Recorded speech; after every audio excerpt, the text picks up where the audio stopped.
The winters of World War II, oh, they were more than just seasons. They were battlefields in themselves.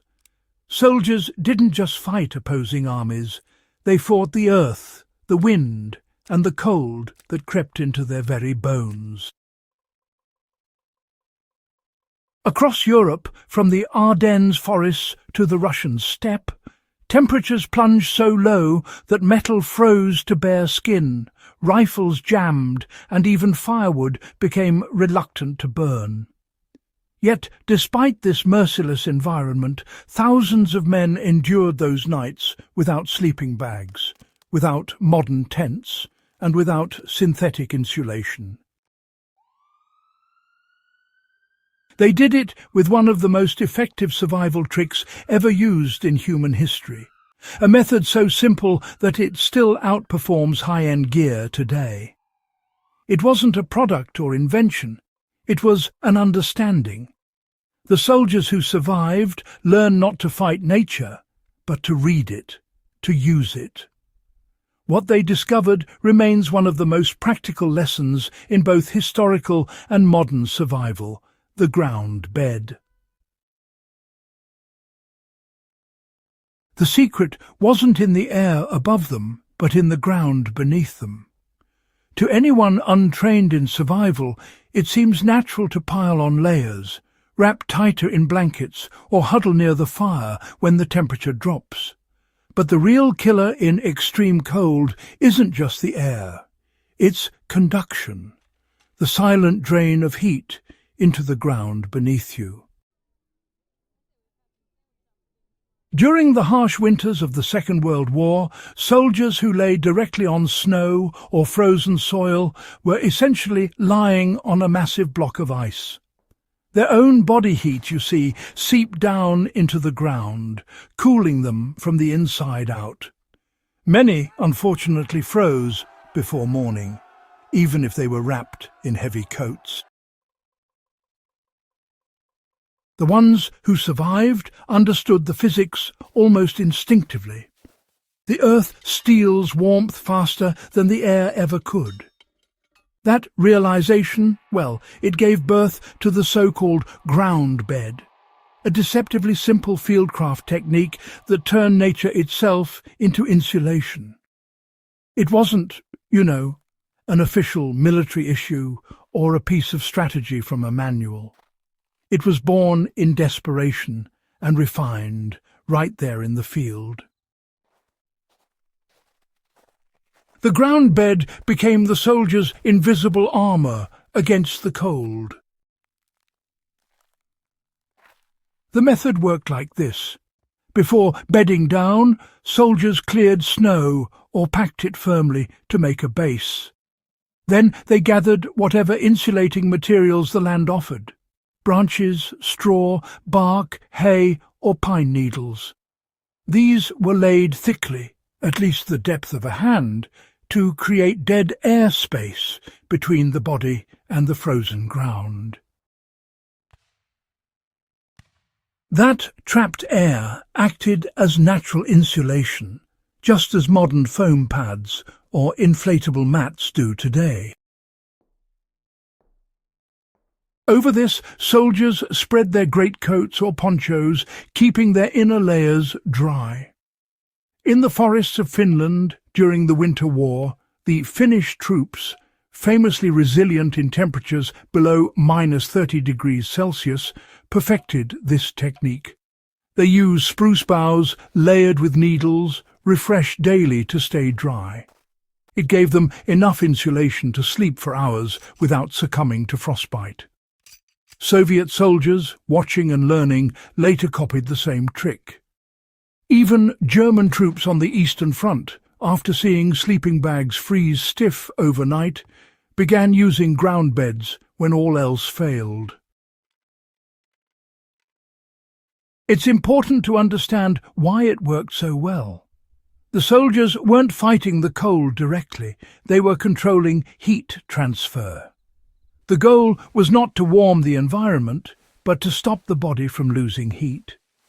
Once that principle is understood, almost any environment becomes survivable with the right preparation.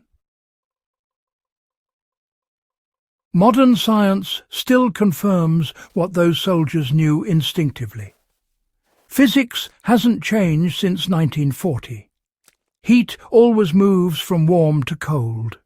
When your body touches the frozen ground, you're giving your energy to the earth.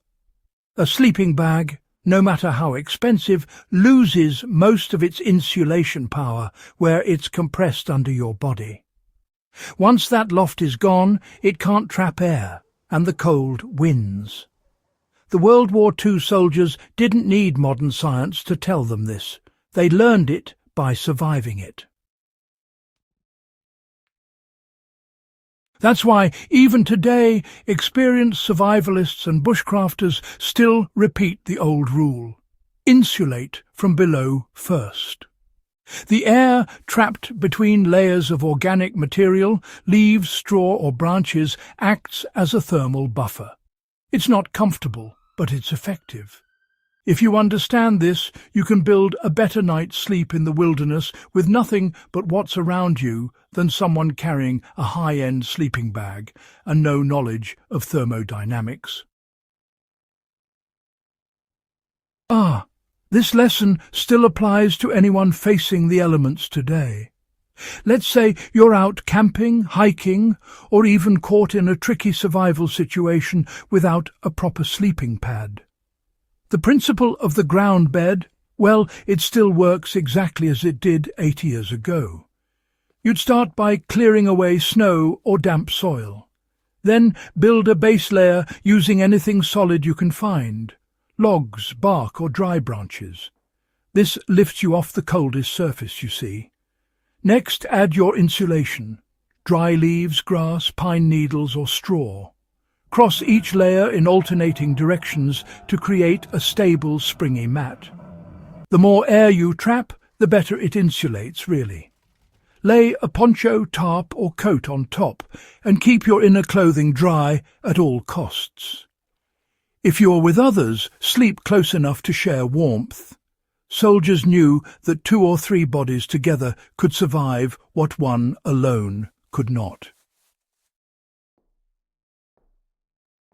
Now, these steps may sound a bit primitive, but they're grounded in physics, not folklore. They're as relevant to a soldier in 1942 as they are to a modern camper in the Rockies or a trekker caught in a cold night in the Highlands. A principle older than war itself: understanding how humans master the environment. The ground bed wasn't just a wartime improvisation. It's part of a long human lineage of adapting to the environment with intelligence rather than technology. Indigenous Siberian tribes, Arctic explorers, and even early nomadic hunters used variations of this technique long before the modern age. What the Second World War did was reintroduce this ancient knowledge to a generation of soldiers who had forgotten that nature's challenges are conquered not by equipment, but by understanding.